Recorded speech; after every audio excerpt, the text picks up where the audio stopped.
Hello, Targar friends. Hey everybody, it's Jason Blaha here, and once again it is time for an Orc Mode workout. And today was max effort squat day, and it was so humbling. You guys have already seen the missed lift. Damn. But just a quick reminder for those of you who enjoy these videos and watch them every day, please click like down below. And I can't promise this is going to be up fast. My internet has been cutting out a lot due to flickering power, and I don't have a universal power supply on my modem, and I have one coming tomorrow. Kind of making it annoying for my coaching gig. But it is what it is. So I knew I was going to be weak on this today. I knew that. I did not expect to miss this lift. I was thinking I was going to hit this one, go up another 20 and assess and see maybe the 465 would be hard. I did not think I was going to fail this. Okay. I know this addresses my weak links, but look at that. Look at that. Now, we're going to have to work on all those weak links. I have to accept that I missed that lift, and I'm not going to hide it. I show you guys what we do, and I talked about it last week. We know we've got to get stronger at this lift with this barbell because it addresses the other end of the strength curve. Okay, because the different bars I use pitch you in different directions. They pitch you in different directions. Also, after that, I felt slightly demoralized. I'm not going to lie. So I felt this was even a struggle. Doing my double overhand deadlifts with the axle bar, which I'm doing just for grip, because grip training is going to be a really, really big deal for me. It needs to be a really big deal. And I'm having to rebalance a few things in my training. I think some more of my grip work outside of this is going to be me focusing on grip work, right? Doing a lot of supplemental grip work. It just needs to be done. And especially on my two squat and deadlift days. I think later in the day I'm going to put a lot of effort into grip on those days, and that's what I've started doing, and not worry about it as much the rest of the week other than just on my rows. Okay, we'll address some of that more as we go here as far as using training resources, but keeping in mind I'm slow cutting still, so as the scale continues to come down and body fat comes down, I still have to try to strengthen everything. I have to gain muscle. I've got to get stronger. But man, I just struggled with that today. It was just so hard. You know, it is what it is though. And then this last one I worked on just squeezing it harder. But you know, just 3 sets of these till grip failure. I'm not worried so much about any other training effect. And the reason I do these right after my maxes right now is because I sometimes need my body to have just a little bit of a break. Something else that I can do while I recover before I get under all this other rep work, especially after a missed lift. So for me, that's just a good place to put it in. You guys get it on camera. You can see some of the stuff I'm doing for grip. And then I'm doing pinch block, captains of crush grippers, all of that now. And I feel like the pinch blocks don't really do as much for my grip as I'd like. They only seem to work my thumbs, and my thumbs don't seem to give out on my deadlifts. It's really my fingers. So I feel like the axle bar and the captains of crush grippers are kind of the way to go. So let's talk about what's going on with the 2 different bars. The buffalo bar is pretty much similar to the straight bar in terms of the weight distribution. The cambered bar pitches you backwards, and the safety squat bar pushes you forward. So what does that mean? It means you go to the other direction to make them work. And what did I say? That when I did the max on that cambered bar, which is 535, keeping in mind I got a 552 with the buffalo, all on that same box. These have all been done and reasonably recent. Like I'm within the last month to month and a half. Okay. These are very recent maxes. So what I said is that I feel that one entirely in my low back and hamstrings. I don't feel any quad with that bar. This bar, upper back. Oh my God, upper back. Traps, erectors, everything through the entire upper back. And I'm talking everything from my neck down to about my middle to last couple of ribs. Everything through there. My quads. There's a point where I go, look, for my normal squatting, I don't need more quad. I have big quads. What are we talking about? Well, for the safety bar, I need a little more quad because I have to be a little more upright with it. Now, the argument could be made, because I have the weak upper back, I have to be more upright with it. So maybe I don't need that much quad. But here's the thing. We don't play that game. We build those areas. If we know we need to bring these up, then we keep working on them. Now, I've started adding the step-ups in, and I'm doing the sled drags too. So I do sled drags for GPP, which works quads. The step-ups, I've got to push them harder, harder, harder. I've got to bring those quads up. But the upper back has to be a priority. I am stupidly strong with the other barbells. Okay? I can take that camber bar. You guys have seen me do 3 sets of 20 with 275 on the good morning. We got to get good at this bar. This is 245 because it's a 65-pound bar. 225 aside, right? 245. I got 12, 12, and then like 10 or 11 or whatever. I might have got 12 on the final one. I don't even remember. It just got hard, though. So this is a little bit of an improvement from last time. We have to get this caught up. Got to keep pushing this. And I'm going to stick with this weight for now and get better and better at the reps. See if we can get that 245 up to 15. Okay, see if we can get up to 20. We've got to get the volume up on it. We need that bar to be closer to my other bars. Now, we know from a biomechanics perspective it may not be. But man, did I feel my upper back and my neck and everything on that one. In fact, I felt a lot of mid-back on it too. It needs to be a priority. It needs to be a priority.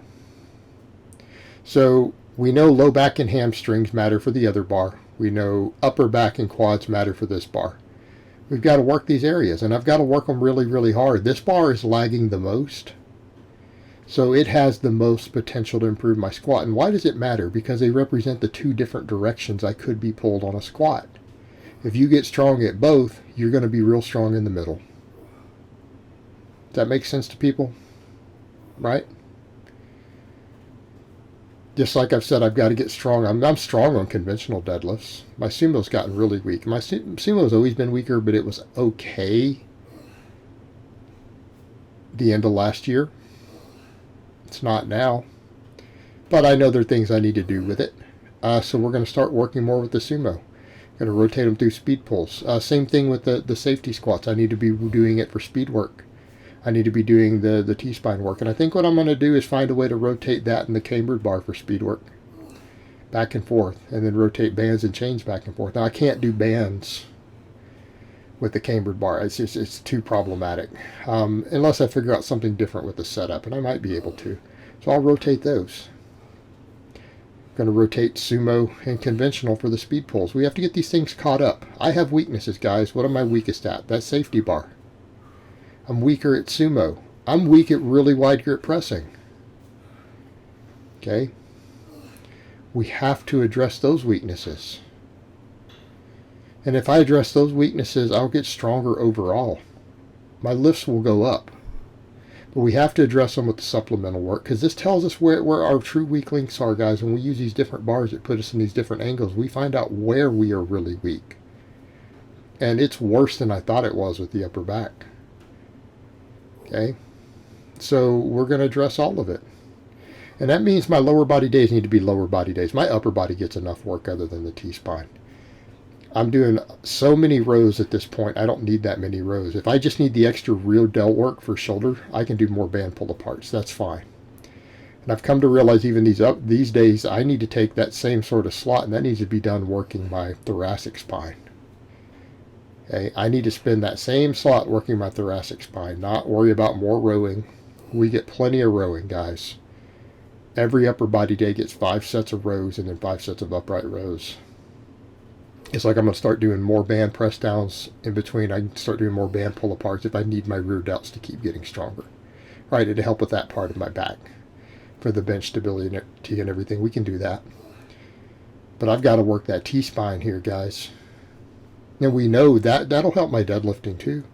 It certainly won't hurt it. Right, doing a bunch of safety bar work. It's not going to hurt my deadlift. My deadlift needs more grip. Okay. Deadlift needs more grip. But these were challenging. I bumped the weight up, and I've got to keep bumping the weight up, and I've got to keep focusing on trying to get through these. They're tough with 15 reps per leg.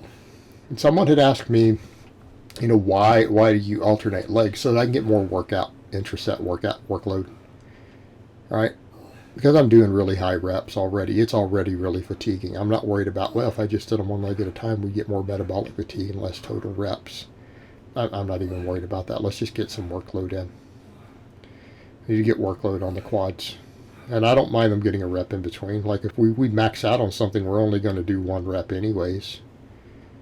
They're repeatedly getting a break with 1 rep. you know, it ended up with 45 total reps per leg. It adds up. And besides, I also do sled drags. That's more conditioning and metabolic fatigue for my quads. So while I want to keep this light enough that we can recover and focus just on hypertrophy, you know, I do want to focus on getting more and more tension on there. So I alternate the legs. Plus, it lets me not have to worry about counting. If I start losing count because I get tired on these, I'm not worried about, oh, did I get the same number of reps per leg? Did we get it even? It just saves me the trouble of dealing with that. Okay. I just count in my head, alternating. When I get to 30, I figure I'm good. And if I lose count a little bit, I estimate. Because you will with stuff like this where you're breathing hard and doing that. But I'll get better at these, and I think the sled work will help me get better at these. So we can talk about, you know, how do we get better at our supplemental work? Well, the sled work helps with this because the sled work gets me in shape. Okay, it gets me in shape, and it works the quads. So it allows me to do this higher rep stuff, but I've got to keep working these. I need the quad work, and I feel like for now the 3 sets twice a week is fine. There may come a point where we need more. There may come a point where we need more. It is what it is. But I need to at least be doing some extra quad work here, because the safety bar requires it. My other squats don't seem to care. That bar does. But what does that tell me? That's a massive strength disparity. But that's the beauty of the different bars I have. You know, the Buffalo bar doesn't change your pitch really. It just changes hand position, right? It makes it more comfortable in your shoulders. These other two bars shift the direction, and they're total opposites of each other. So I need to get really strong at both. I need that safety bar box squat to be 500. Okay, I need it to be 500. I need that cambered bar box squat to hit 550, right? I hit 535. It needs to be 550, and it needs to be 550 without as much forward lean as I have in it. I need it better. So I tried to mess with the seated good morning. This first set was dog crap, by the way. I was trying to figure out where to set the box, where to set everything, where to put my feet, my legs. This one was okay. I got like 10 or 12 or whatever. Then I found the better position messing with it. The next set, I only got like 8, and everything was giving out once I found a better box position. I was really happy with how it felt. It was just too heavy, so I dropped the weight, and then I think I did, I don't know, 15, something like that, with a lighter weight. So I think for these, because we're using a pretty heavy weight and working on getting better with the standing good mornings, these I really, really need to focus on that, the lighter weight, and just get the reps in and really, really hypertrophy that area. I really need my T-spine to grow. And so by me doing the 2 different movements for it and trying to vary it a little bit, one of them with a heavier load and one with a little bit lighter, I think it's going to help with that a lot. And, you know, we could talk about, again, we know the other one will help with my weak links, and I need good mornings in here. I need all the hip hinging involved. This takes a lot of it out. Okay? So how do we get good at the safety bar good morning? Well, this will help, because if this addresses the weakest link with a slightly easier to recover from exercise, addresses the weakest link in the safety bar squat, that's also the weak link we're trying to hit, everything goes up. So we can use one supplemental exercise to feed another supplemental exercise. You know what, and I'm going to have to suck it up on these. Yeah, I'm using a pathetically lightweight. I mean, look at that. Suck it up. 100 what is that? The 65-pound bar, 115 pounds. Oh my God. But I've got to build that area. And then afterwards, I did in between, while I was doing my reverse hypers later, I did neck bridges with my harness. I need to build my neck up to handle all this stuff. I'm going to do all this safety bar work. I need my neck to be strong. And I only care about the one angle of the neck. I'm not doing all the different angles like Nippert and all those guys. Like nipples. Because I don't care. I just need it to be strong against this safety bar. So you know what? We'll do whatever it takes. Get in there and work everything. It's all got to be hit. And it doesn't mean we quit progressing on the other stuff. I still need my hamstrings to get stronger. I need my erectors to be stronger, my low back, my glutes. All that stuff's got to get stronger. We keep training everything, which I did. So I went up another notch on the Glute Ham device. Now, technically, it has one more notch beyond this. It has like 15 settings. I've been doing the third from the hardest. So I went up one more notch, and I feel like, man, I don't even know if I can fit in it. And I don't even know if that last notch I can, and these were way harder. Okay, last time I did 5x20, and my knee is still above the plate on the other. This one, my knee is fully way up on the pad. It doesn't touch the, I don't press down onto the plate at the bottom at all at the base of the pad. I got 16, 15, and then 10. And so that's something I tell a lot of my lifters who start messing with the GHR. I'm like, no, find a setting that you can do, because it gets harder. Like, they're like, oh, so when I can get to 3 sets of 10, I can go to the next setting, right? It's like, no. Because look at this. I did 5 sets of 20 last workout. I moved it one setting. It has like 15 or 12 or something. I moved it one setting. My 5x20 went to 3 sets of 10 to 16. Okay? It matters. It matters a lot. But I felt my hamstrings good. I got some really good hamstring activation. And that's what we need to get. We need more hamstring on top of it. Right? I need quad. I need hamstring. I need upper back. I need all these things. But, you know, for now, I feel like I don't need to do as many rows as I'm doing. I'm getting a really, really good middle and upper back workout with the rows I'm doing right now on my upper body days. And I think that 10 sets, especially with, again, all the wide grip upright rows, also doubling down on those weak areas, I think they're good. Because, again, I'm getting, the lat stimulation is great. My lats get a phenomenal pump. So they're being worked hard. And if anything, my biceps need the break, because I'm having to do all that extra bicep work. Because I feel like sometimes my biceps almost are a limiting factor on the rowing. And so they need a break too at a certain point. And that's one of the things I've noticed that can be a problem too. Sometimes I feel like my second day in a row doing rows, my biceps are fatigued from having done all the curls after doing the same amount of rows the day before. And it seems to almost interfere a lot of times with my actual rowing. And the same thing, people say, well, you're worried about your biceps doing less work. No, I can always throw more curls in on those days. And the same thing, you know, if we're worried about the rear delts and all of that, I can do more band pull aparts. I can do easier exercises for those last little lagging areas. Okay? I can do easier movements for those last little lagging areas. But we've got to keep moving. And as I keep trying to bring the scale down and the body fat down, we've got to improve the weak links. We've got to get stronger. Okay? This year has been successful with a lot of that, but we still have a long way to go. I got 4 months left this year to keep making progress, and then we roll into next year. Next year is its own set of goals, right?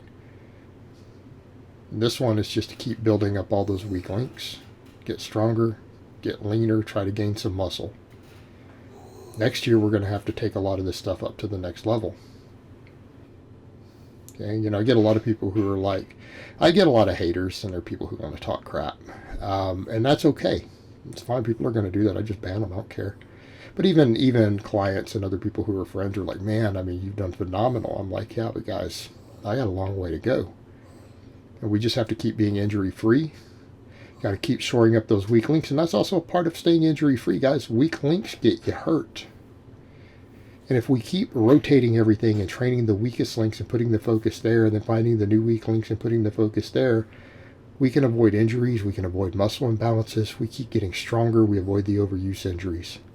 That's a big part of it too. That's one reason I have a lot of the variation I have, guys. It is in here so that we keep making progress.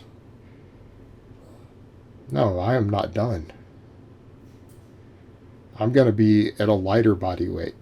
When we get into next year, at this point, because again, I'm going to keep slowly trimming down, and we keep shoring up the weaker links, get used to being at a lighter body weight, hypertrophy the right places. No, I'm going to be a lot stronger. Be a lot stronger. Because again, if we get strong at our weakest links, we get stronger overall. And we know what those are for me right now.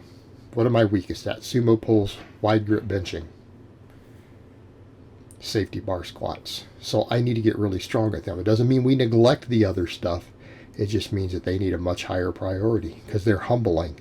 They show us where we're weak, and we have to be able to accept that. Okay? We have to be able to accept that. And that's why we max on all these different movements and things. And there's a method to it. Because you find where you're weakest and you get good at it. It doesn't matter if you hate it. You can't be afraid of it. And you can't be afraid to be honest with yourself about being weak at something. Because you're never going to get strong unless you do.